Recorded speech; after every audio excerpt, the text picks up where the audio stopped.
Welcome to the Thriving Farmer Podcast. I'm your host, Michael Kilpatrick. Our mission is to inspire, educate, and celebrate sustainable farming. We believe that you can build a profitable, sustainable farm that gives you true farm freedom. Join us as we talk to farmers, innovators, educators, and entrepreneurs to glean their top takeaways in business and life. This episode is sponsored by Rimmel Greenhouse Systems, makers of quality greenhouse structures. Whether you're just getting started or buying your 10th tunnel, Rimmel has a structure to fit your needs. I've purchased and grown in Rimmel houses and would recommend them to everyone. Hey, Thriving Farmers, Michael Kilpatrick here with yet another episode of the Thriving Farmer Podcast. And today my guest is Ryan Lichttenegger of Steel Wheel Farm. Steel Wheel Farm is a first-generation farm in the Snoqualmie Valley, growing food to feed humans better. Ryan believes that growing good food begins with the farmer and strives to grow the healthiest food using natural, regenerative, and organic growing practices. Welcome to the podcast, Ryan. Thank you, Michael. Happy to be here. So share with us a little bit about, the overarching aspect of your farm. Yeah, I'll give you a little brief history. I didn't grow up farming, but I found farming in the Snoqualmie Valley. I started my farm in 2009 and have kind of grown into what we are today. Didn't really have much farming experience. Ended up working on a farm in the valley and learned the basics of vegetable growing. Now in 2022, we farm about 17 acres of mixed vegetables and grain. We have some livestock from year to year, and we have a diversified sales outlets. So talk to me a little about the valley. What makes your valley unique? Oh, Michael, our valley is one of the most beautiful places and one of the most craziest places I've ever been. Okay. As you know, we've had to delay our podcast a couple of times, but this last time we had to delay because of a flooding threat here in June. Oh. Our valley regularly floods between the months of October and April, and rarely floods after April. So it makes for a really interesting place to farm. Mm. So talk to me about the flooding. Is it the river rising and just depositing new soil? Does it really wreck everything? You have to clean up the fields afterwards? Yeah, it really varies depending on where you are in the valley. We're a little bit higher up in the valley floor. Just about 6 miles from us is the Snoqualmie waterfall. Okay. And it's like a 200-foot waterfall. It's huge. And there's no fish ladders or anything. Nothing can get above it. But we're pretty much just below that. So we're a little bit higher elevation than some of the farms further down the river. But when it floods, we see quite a high flow of water. We kind of monitor different gauges during the flood season, and then determine whether or not we're going to flood where we're at. But some areas of our farm, they flood and fill up like a bathtub, and other areas could get washed out and we could lose soil. So it's a kind of a new experience every year.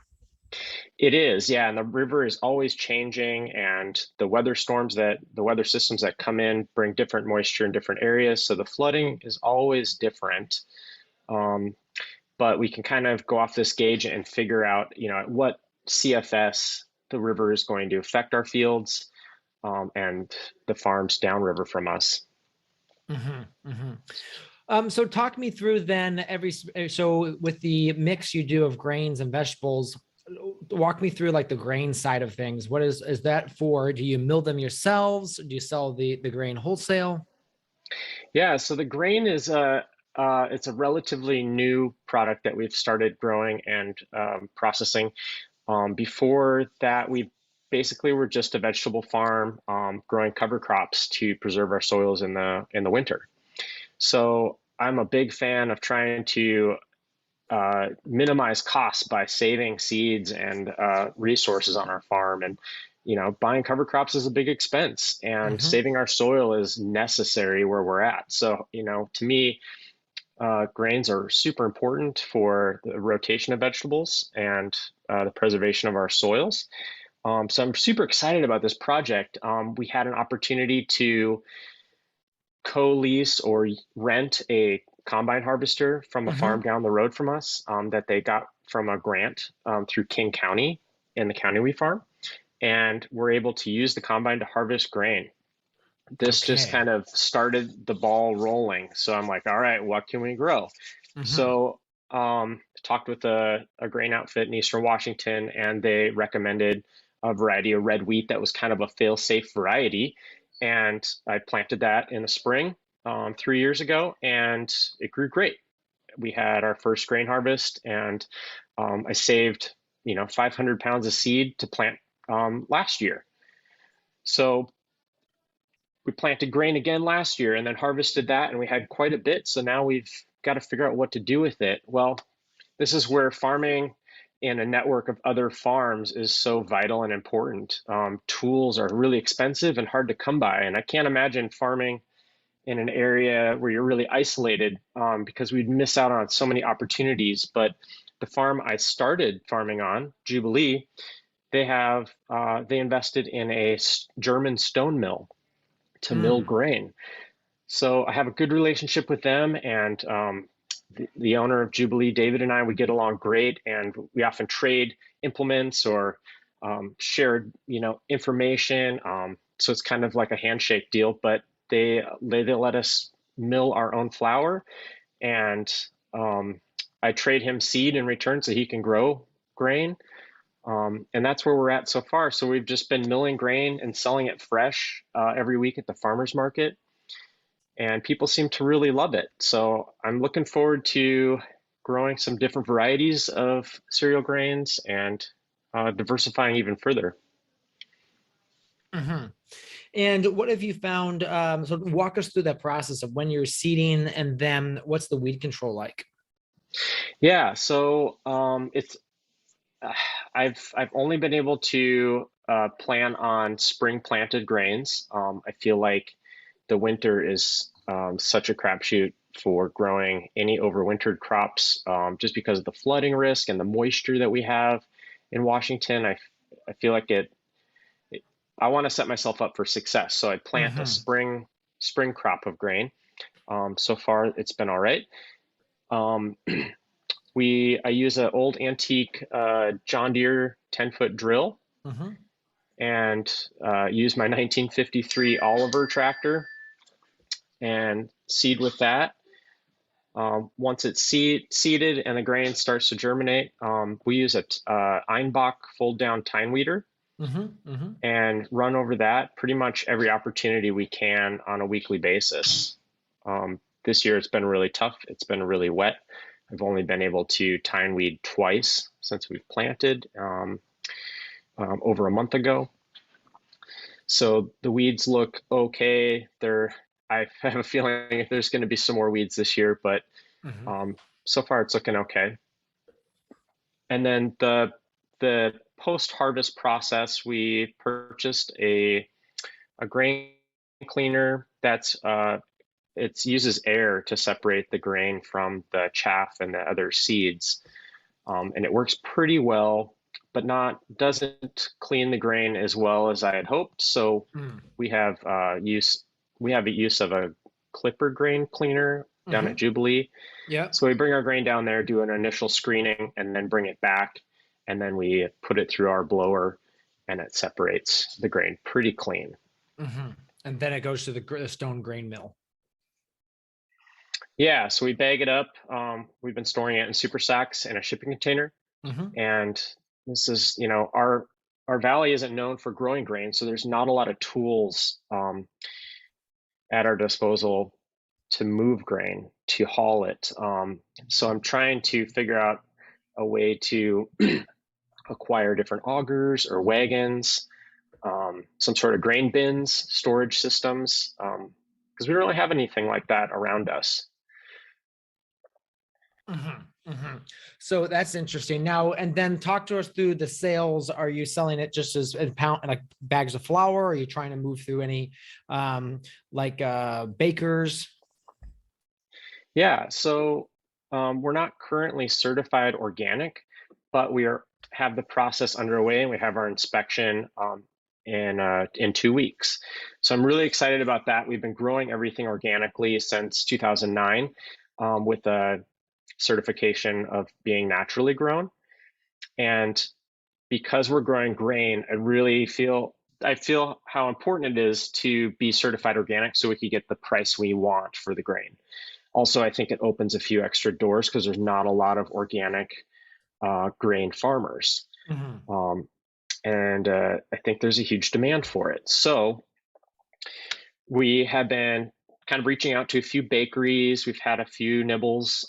We sell maybe like 50 pounds of flour every couple of weeks to a Mm-hmm. bakery in South Seattle. Most of our sales have been in 2-pound and 4-pound packages at the farmers markets. And then we have some customers that are buying, like a larger quantity just for their individual families, which has been Mm-hmm. really great. And I see more of our sales headed in that direction. The home bakers, the folks that are just really into artisanal whole grain baking Mm-hmm. is kind of where we fit in at the moment. Our capacity to do all this is limited as we get into it, and I expect to be more efficient over the next couple of years as we acquire some more tools and learn how to do it better. Yeah. So now, are you going after that crop comes out? Are you then going back into vegetables? What's typically the rotation with the grains? Yeah, so this year we had over the winter we just left the crop residue after harvest last year, um, and the clovers came up underneath it. We had a beautiful cover crop, and then we did a plow.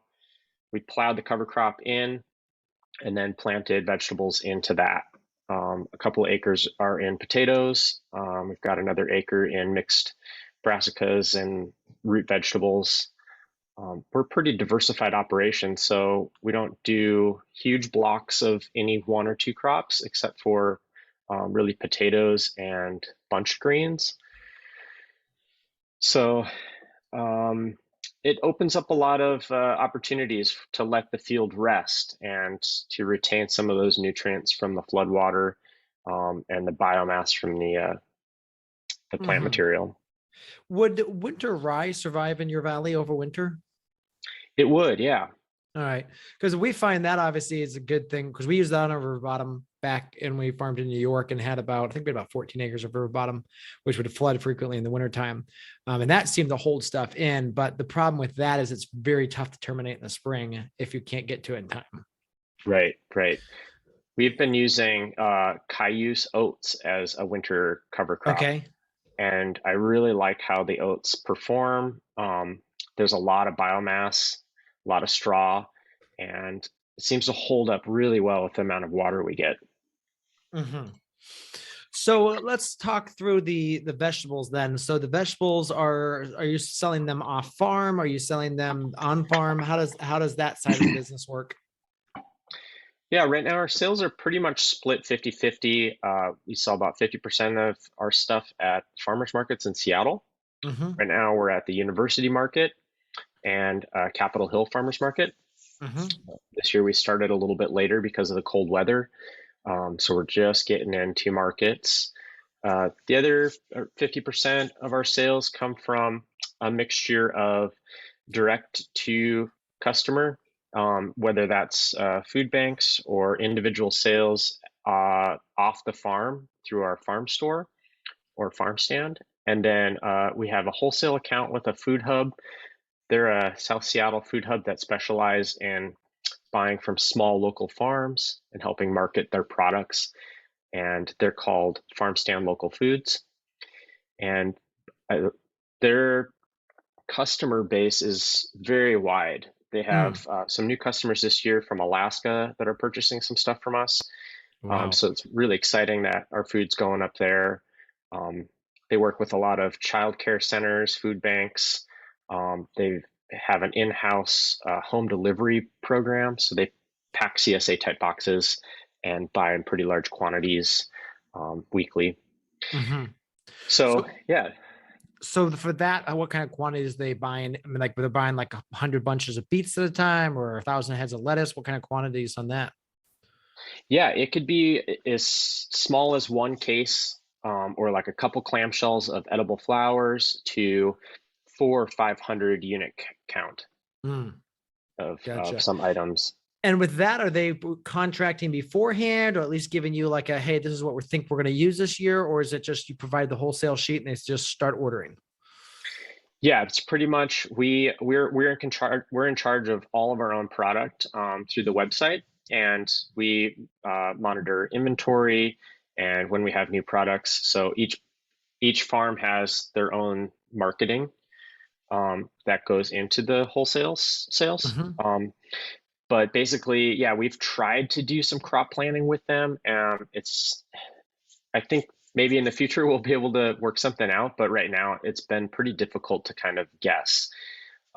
We can look at our past sales and kind of say, okay, we moved this many pounds of potatoes. We can kind of estimate what we'll move this year plus add on 25% more. So Mm-hmm. that's kind of the way we've been doing it, but no guarantees. Mm-hmm. Gotcha. Talk us through a little bit about like the management of the farm. How big is your team? Yeah, it varies from year to year. This year, our crop plan is kind of geared towards more summer and fall planting. Mm-hmm. So we hired less right away this summer or this spring.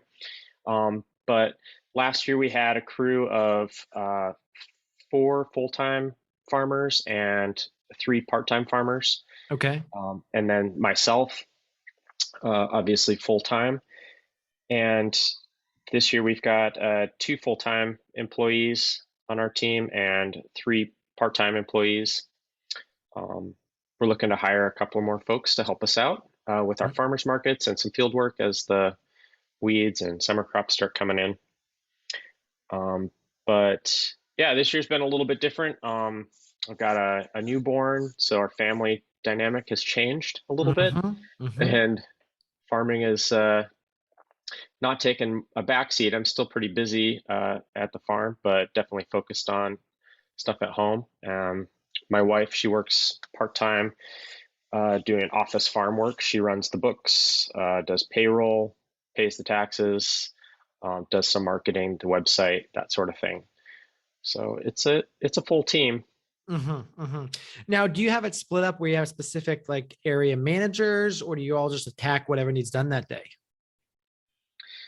Yeah, over the last couple of years, we've kind of been assigning more of a managerial role to some of our positions Okay. that we offer. Right now, we have like a farm assistant farm lead position, which that position really handles the day-to-day operations, lining individual crew members out with tasks,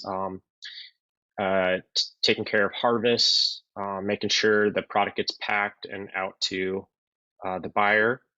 We have a greenhouse lead. The person's in charge of all covered areas, getting stuff ready for transplanting, and making sure crops are constantly being seeded on a weekly basis. And then we typically have like a farmer's market manager, somebody to oversee the market sales and talk with the production part of the crew. Um, and then field crew. Uh, Most of those folks work part-time and fill in when needed. But we really share, I mean, the farm, there's always different things every day going on. And every day is so different. And that's one of the things I love about farming. Mm. You can show up and you have a plan, but if the weather's not right, that plan changes. So a lot of the roles overlap on the farm, but we found that it's really nice to have some sort of focus, like somebody to go to, a little chain of command, Mm-hmm. um, and just some responsibility. Mm-hmm. Absolutely. Now walk us through like the systems. Are you planting on plastic? Are you doing bare ground? Are you doing any weed fabrics? What does that look like? Yeah, we run we try to do minimal tillage. We use a Kubota tractor for most of our soil work. We have a Tortola spader, and We do use a plow and a disc for primary tillage and a spader for secondary tillage. Our beds are set up. We have 3 rows on the bed, 15 inches apart. So our bed top is about 48 inches across. We do most of our planting on bare soil. We do roll out some plastic mulch. Our hot crops, we grow watermelons and some cantaloupes, peppers. Those are all on black mulch. We started using more woven fabric for some of our tomato crops and herb areas. But most of it is grown right in the ground, and we use a couple of old farmalls to cultivate. We would use sweeps, basket weeder, and we have a kind of a belly-mounted Planet Junior seeder that we just got last year. So we've been trying to incorporate some of that to do some of our seeding. So with your weed control, well, first, what's your weather? Because I know that part of the country can be typically pretty cloudy. Is the summers clear so you guys can get out and, get good weed control, or is it more challenging? Man, it's been so drastic. I would say, last year, if you had asked me this, I would say we have a wet season and then a dry season. And we can go, 4 months without any decent rainfall through the summer. But we have June around here. A lot of the locals like to call it January. And typically, I think like 20 years ago, we used to have more common Januaries where it would stay about 60 degrees and it would rain just about every day. And we wouldn't see the sun until July 5th. And this year looks like one of those years. Definitely rainy and cool. So we've only had maybe like 10 hours of degrees over 70 so far this year. Yep. Wow. Today we have a heat index of 104 here in Ohio. Wow. What a difference. Yeah. That's crazy. This is kind of early for us to be this hot. So literally I came in and I was dripping wet. Well, it was irrigation, but I was also dripping wet from just sweating. But yeah, it's that's very different. Wow, that's crazy. I find it hard to just, think about how you guys end up getting stuff harvested, crop done, because it must be kind of hard to ripen a tomato some years. Honestly, the hardest part is finding those windows of opportunity, right? So we have we have those plants that are ready to go out, and if you can't get in the ground, we're lucky. We're not a big farm, so our tractors aren't super big. We can get into the field. We're a little bit sandier, and got some nice, like some rolling hill fields. So there's areas we can plant earlier than other farms.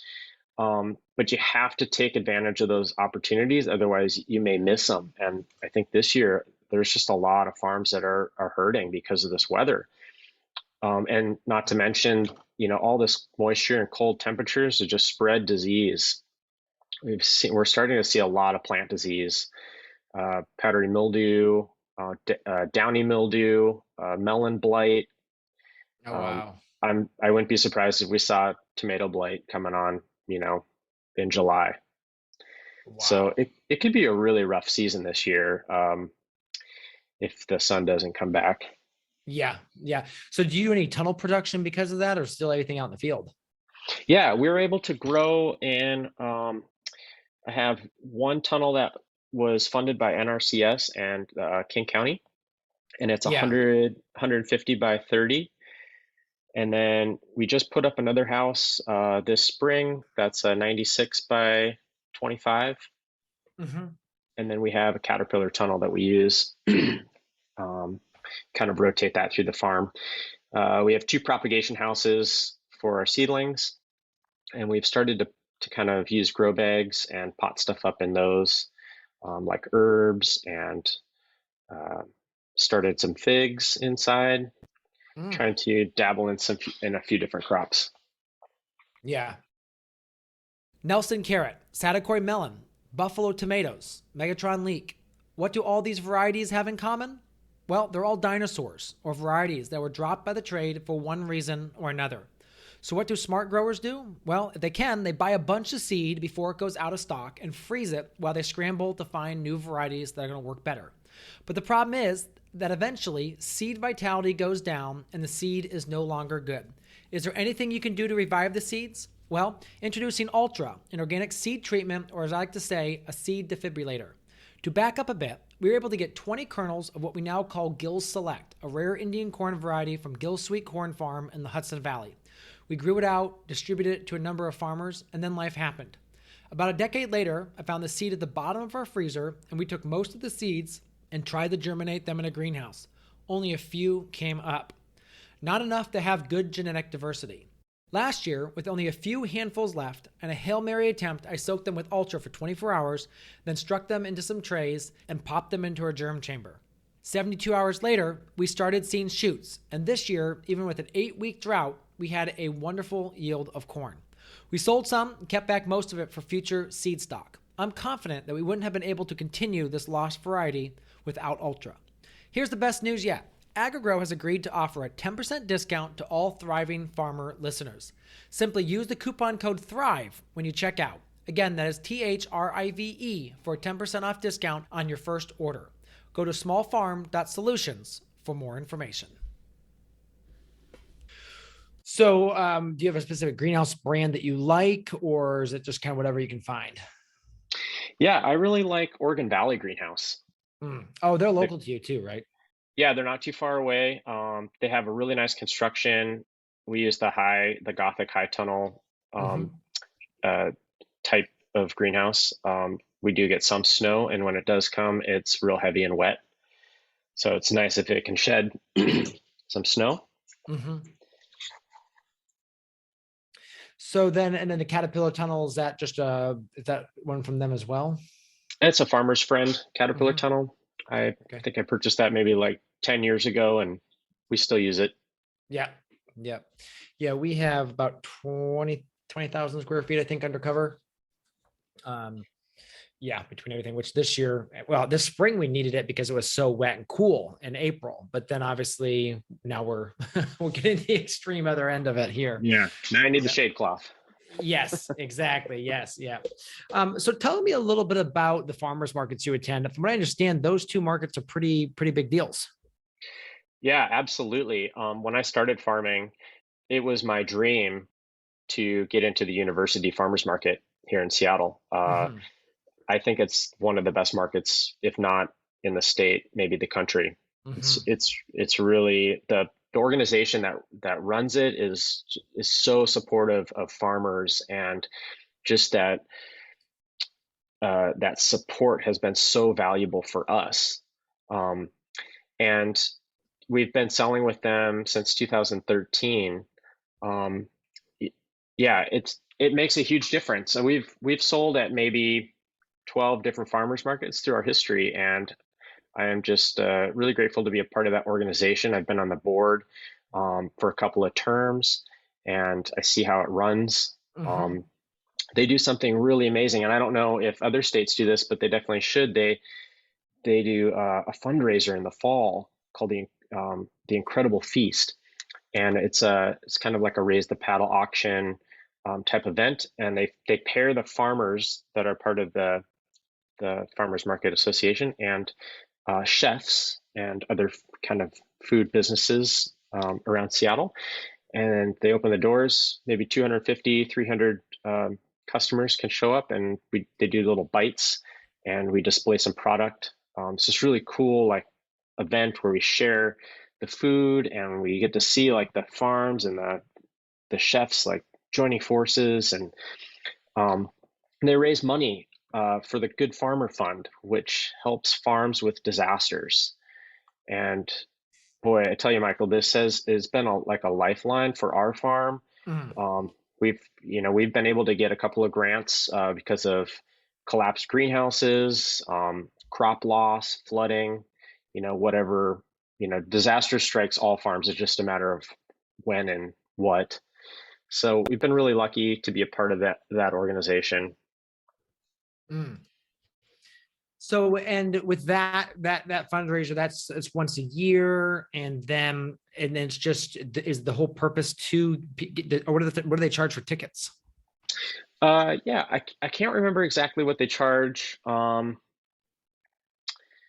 Yeah, I haven't been part of that process, so I don't know.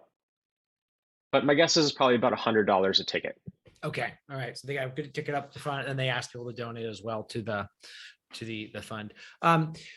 And that's in the fall. That's so they used to do up in New York something called Feast of the Fields, which was through the local Okay. land trust, and that was obviously just a fundraiser for the land trust, but it was still at the local golf club and really ritzy and fancy and fun. So, yeah, that's cool. But I like how that organization has done it to support the farmers, because I think that's Yeah, super important.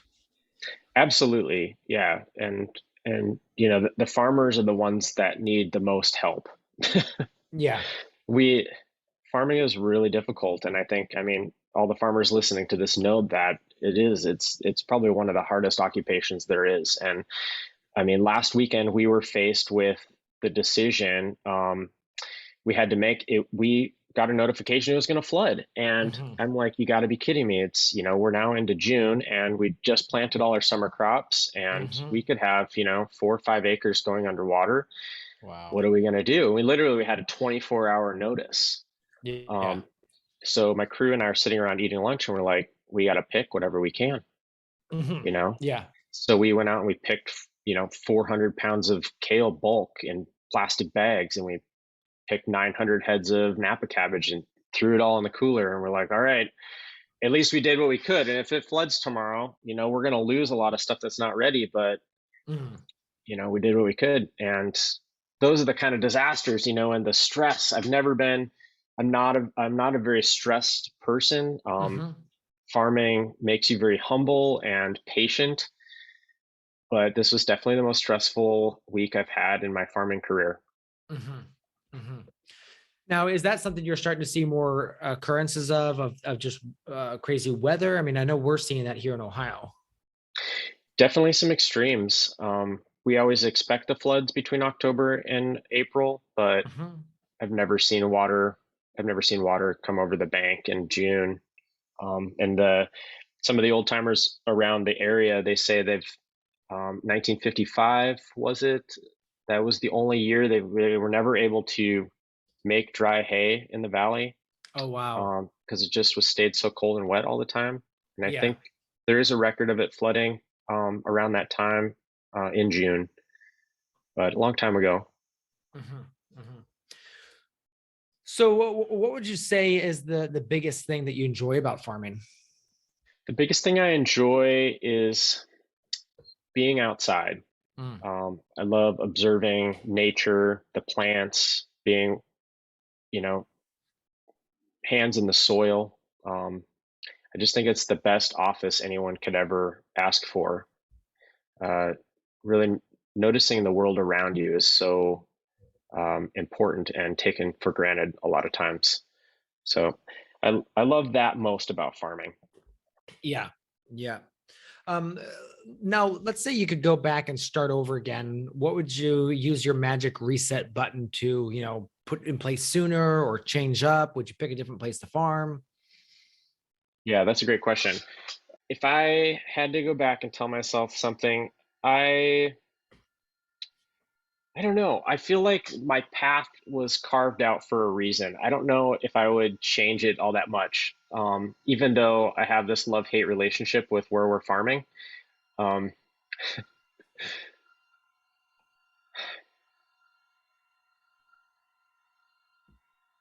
yeah, I would say don't be afraid to gamble a little bit more, plant more, try different crops. Mm-hmm. Um, we live in such uh, an easy place to sell food. We've got a lot of foodies. We're close to the city.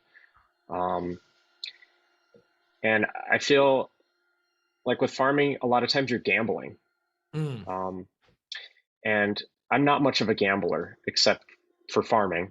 Mm-hmm. Um, but I think we've been able to sell really anything that we can grow with pretty good success. Mm-hmm. And that's my goal as a farmer, is to grow as much food as I possibly can for people. So I would tell my younger self just to plant more, go for it. Yeah. What do you see as the biggest mistake that beginning farmers make? I think biting off more than you can chew.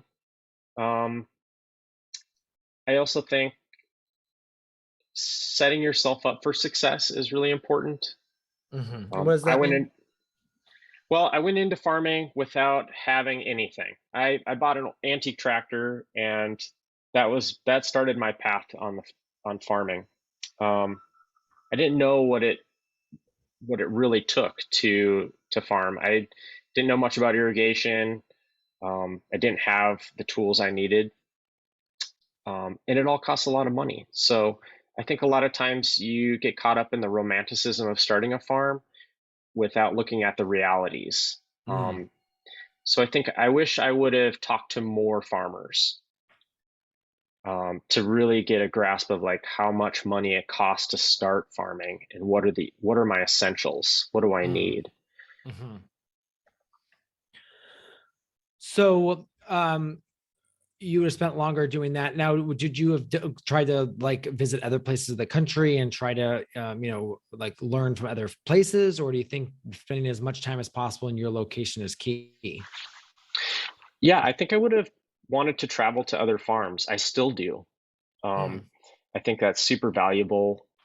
When I started farming, we didn't have this digital network of farmers, which is Yeah. so valuable right now. The podcasts and the online tutorials, and the classes, those things are so valuable to beginning farmers and experienced farmers, because honestly, the way farming is going, it's changing.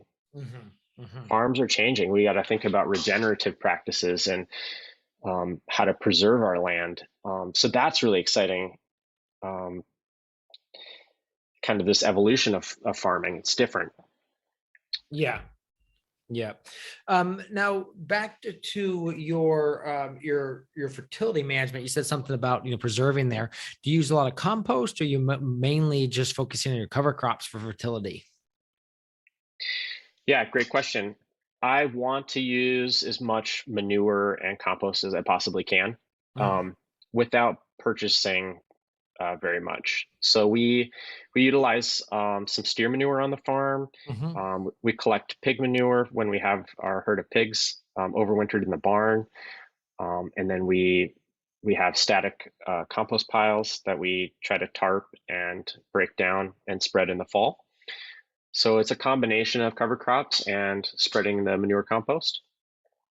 I think animals are super valuable to have on farms. Mm-hmm. Uh, and it takes a lot of energy and resources to make compost and do it correctly, and we're still working on that. um, and I feel like there's a passion there, Mm. but finding the time to do it is tough. um, and then the tools and equipment is also hard to procure. So we Mm-hmm. use we use an old new idea spreader that was Mm-hmm. on the farm when we started renting. It recently just broke, so I'm kind of stuck either fixing it or finding a different piece of equipment. But Yeah. I love the manure spreader. I think it's such a great tool, and it does Mm-hmm. some pretty incredible heavy lifting. So what broke on it? It's an apron drive, so Mm-hmm. the apron broke, and some of the gearbox had been leaking for years, so it didn't Oh, have yeah. gear fluid in it. And it's like, yeah, I could spend money to repair it, but sure would be nice to have a new one. Yeah. So when you say apron, is that the same as a chain drive, or is that more of like a wall that pushes down the spreader? Yeah, it's got a chain drive, Okay. series of bars and chains that Yeah. rotate towards the back. Yeah, mine popped apart, and I talked to my mechanic, and he said the problem was that I've loaded it too heavy. Yep. And our compost location is not, it's just dirt. we haven't put a slab in yet. And so that we're mixing a little bit. So when I clean up the site after like I've gone through a whole mountain of it, I end up mixing a lot of dirt in that final or two spreading loads. And that's what did it, was just super heavy. Yeah. So he said actually oiling the wood on the bottom of your spreader he gave me, that was one of his suggestions, to make it actually slicker so it travels easier. Right. I'm still trying to figure out exactly what kind of oil I want to be using on that. So, get the vegetable oil out. Yeah. So I was thinking of trying like putting some sort of like Formica or something super slick at the bottom there. Right. To maybe that would help. But yeah, I've got a super old new idea as well. That's super nice. And we actually modified it so it only drops actually on the bed top. So we actually dropped about a 42-inch wide, basically path of compost, and it will drop about an inch thick or an inch and a half thick, which is super nice. Yeah, that's great. We've been trying to do a little bit of permanent bed and no-till planting up kind of on our higher ground by our propagation houses. Yeah. And so we've been doing some deep mulching and doing some tarping up there. So just experimenting with a lot of different styles of farming without diving too deep in any one direction. Yeah. We were using paper pot, and we're thinking of switching back to just more landscape fabrics, because we do biggest crop for us is lettuce. We do a boatload of salad mix every week, hundreds of pounds a week. And so we're just trying to, that's the reason why the paper pot's nice, but our soil tilth is just not quite there yet. And we're super sandy, so that gets all over the leaves. And so it makes the wash process pretty much a lot. So, yeah, we had the paper pot transplanter. I was really intrigued and wanted to give it a try, but it just didn't work for us. I felt like there were too many dynamics and inconsistencies. Like I could pull the paper pot nice and straight because I'm used to walking in straight lines backwards on a bed, but having an intern or another farm worker do it just the same way was really tough. And I have a hard time, hooking the rototiller up to the tractor all the time, and want to try to steer away from powdering beds. And so it wasn't like really fitting what I wanted to do. So we sold it to another farm that really loves it, and they do a lot of lettuce and greens, and it worked out perfect for them. So we find it's fabulous in the tunnels. It works really good under our caterpillar tunnels, but out in the field, I'm thinking of, just giving it up there because it just doesn't fit the system. So, but yeah, well, again, it's a constant evolution. Right. And the other thing is, what you just said right there, I think is a really key point, is you can't be tied to specific tasks on the farm, or at least a lot of them. And so that's the thing, is I have to be out there in paper pot every week. And so that just is not going to be scalable for us, that I have to do that every single week. Yeah, it's really tough. And I feel the draw to do all the tasks. Like that's, I think, part of the thing about being a farmer is you want to do it all, right? Whether it's you look at the seed catalog and you're like, yeah, I want to plant everything, or, you want to be the mechanic and the greenhouse manager. You want to do it all, but you just can't. There's like endless amounts of work, and you need people to help you to be successful. Yeah. I've got Barry, who is our maintenance guy, and Barry is a super smart guy. He's got actually multiple PhDs, and used to work at a nuclear lab. So super smart. Oh, wow. He came and tried to start working for us, and he had to bug me for like 6 weeks to hire him. And I was like, at the end of it, I was like, Barry, you're completely qualified. Here's the problem. I can't afford you. He said, you're worth, again, a boatload of money. But he was fine with, he said, whatever you can pay me. He said, I just need to stay busy. And so he really enjoys it. We love having him, but he gets to do all the fun stuff, which is fixing this and building this, because I love that kind of stuff, but I just can't afford to do it. But, we work on stuff together sometimes. But like today, he was building a door for a cucumber house, because we're building a netted cucumber house. And I wanted to do that, but I just had to let him do it and go do the other things that I had to do, because, again, I can't do it all, like you just said. All farms need a Barry. Yes. Oh, absolutely. And he's our driver, and he's a saint. So that's good, because I lose the tape measure at least once a week. So We have a retired guy. His name is Gary. He just turned 80, Yeah. and man, he runs around. He runs around so much, helping so many different farms. And he's my electrician, my Awesome. fabricator, my Mhm. welder. He does everything. And if he doesn't know how to do it, he'll figure it out. Mhm. So it's Yeah, been super valuable. that's awesome. Tell me, what's your favorite farming tool? Yeah, my favorite farming tool, it's got to be the forks on the tractor. Oh, that's a good one. Yeah. Yeah, being able to move large quantities of food with the tractor is so valuable. And um, everything we do at the farm is just moving stuff. Mhm. You know, Mhm. Moving I lots of remind the crew, water. like, we're just moving things all the time. So the less we can move things, the better we're getting Mhm. at farming. But yeah, we're just moving stuff. I think it's an important tool. Yeah, we have a bunch of IBC totes that we cut down. So we'll cut them down about one third off the top. And that one third we cut off the top, we flip over and that becomes rock bags and row cover. And then the ones that have 2/3 cut off, we'll use them for bulk fertilizer. And that seems to work really well for us. And then obviously, a collection of pallets and other things. Oh, that's a great idea.